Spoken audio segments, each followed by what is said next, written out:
Baiklah, materi pertama yaitu pengertian dari instrumen keuangan. Instrumen keuangan adalah suatu keuangan yang menambah nilai aset ataupun liabilitas keuangan. Yang merupakan bagian dari instrumen keuangan ini ada aset keuangan. Dan contoh dari aset keuangan ini ada kas dan piutang. Nah, selanjutnya ada bentuk dari instrumen keuangan. Bentuk instrumen keuangan ini dibagi menjadi dua, yaitu instrumen ekuitas dan juga instrumen derivatif. Instrumen ekuitas adalah setiap kontrak yang memberikan hak residual atau aset suatu entitas setelah dikurangi dengan seluruh liabilitasnya. Contohnya saham biasa perusahaan. Kemudian, kewajiban keuangan mencakup kewajiban kontraktual, kontrak yang akan atau dapat diselesaikan dalam instrumen ekuitas entitas sendiri dan adalah non-derivatif atau suatu derivatif. Yang kedua, instrumen keuangan derivatif ini merupakan instrumen keuangan atau kontrak lain yang termasuk dalam ruang lingkup pernyataan dengan karakteristik sebagai berikut. Nilainya berubah sebagai akibat dari perubahan variabel yang ditentukan dan diselesaikan pada tanggal tertentu di masa depan. Tidak memerlukan investasi awal, neto menghasilkan dampak serupa akibat perubahan pasar. Diselesaikan tanggal tertentu di masa depan. Baiklah, selanjutnya materi kita yaitu tentang pengakuan dan pengukuran instrumen keuangan.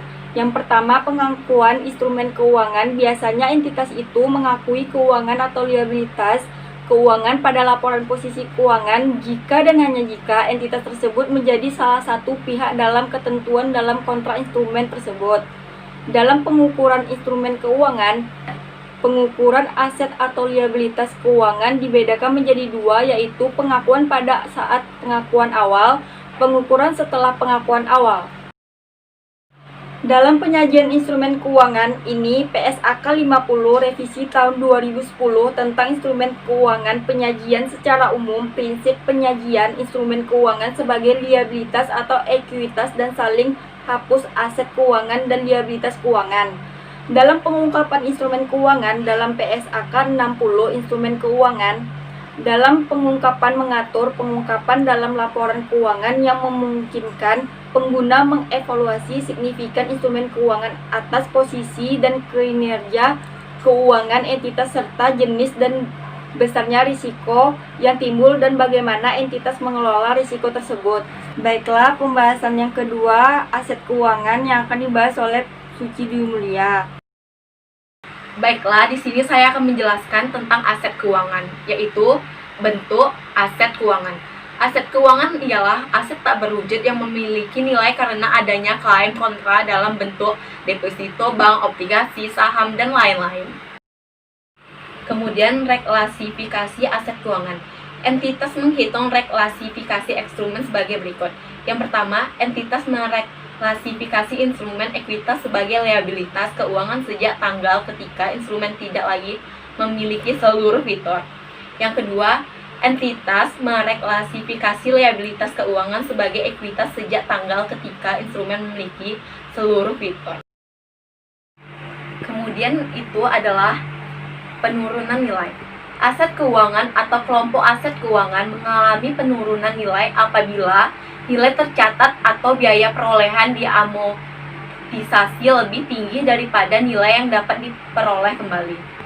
Bukti objektif dapat dilihat dari beberapa indikasi berikut. Yang pertama, kesulitan keuangan signifikan yang dialami penerbit atau peminjam. Yang kedua, pelanggaran kontrak seperti terjadinya one prestasi atau tunggakan pembayaran pokok atau bunga. Yang ketiga, restrukturisasi atau keringanan konsesi akibat pihak peminjam mengalami kesulitan. Yang keempat, peminjam akan dinyatakan valid atau melakukan reorganisasi keuangan lainnya. Yang kelima, hilangnya pasar aktif dan aset keuangan akibat kesulitan keuangan. Yang keenam, kemungkinan besar bangkrut. Pembahasan selanjutnya yaitu penghentian pengakuan aset keuangan. Entitas menghentikan pengakuan aset keuangan jika dan hanya jika hak kontraktual atas arus kas yang berasal dari aset keuangan tersebut berakhir, entitas mentransfer aset keuangan yang memenuhi kriteria penghentian pengakuan. Baiklah, penjelasan kas selanjutnya akan dijelaskan teman saya, Rona Lianti. Pada Rona dipersilakan. Menjelaskan materi instrumen keuangan bagian kas. Yang pertama, kita harus tahu dulu apa itu definisi kas. Seperti yang kita ketahui, kas adalah aset keuangan yang digunakan untuk kegiatan operasional perusahaan. Kas termasuk instrumen keuangan dalam klasifikasi aset keuangan. Nah, menurut pengertian akuntansi, kas adalah alat pertukaran yang dapat diterima untuk pelunasan piutang, yang dapat diterima sebagai setoran ke bank dengan jumlah sebesar nominalnya, dan juga simpanan bank atau tempat lain yang dapat diambil sewaktu-waktu. Kas terdiri dari uang kertas, uang logam, cek yang belum disetorkan, dan simpanan dalam bentuk giro. Selanjutnya, pengendalian kas. Pengendalian kas ini ada dua. Yang pertama, pengendalian untuk penerimaan kas dan pengendalian untuk pengeluaran kas. Pengendalian untuk penerimaan kas itu ada 3.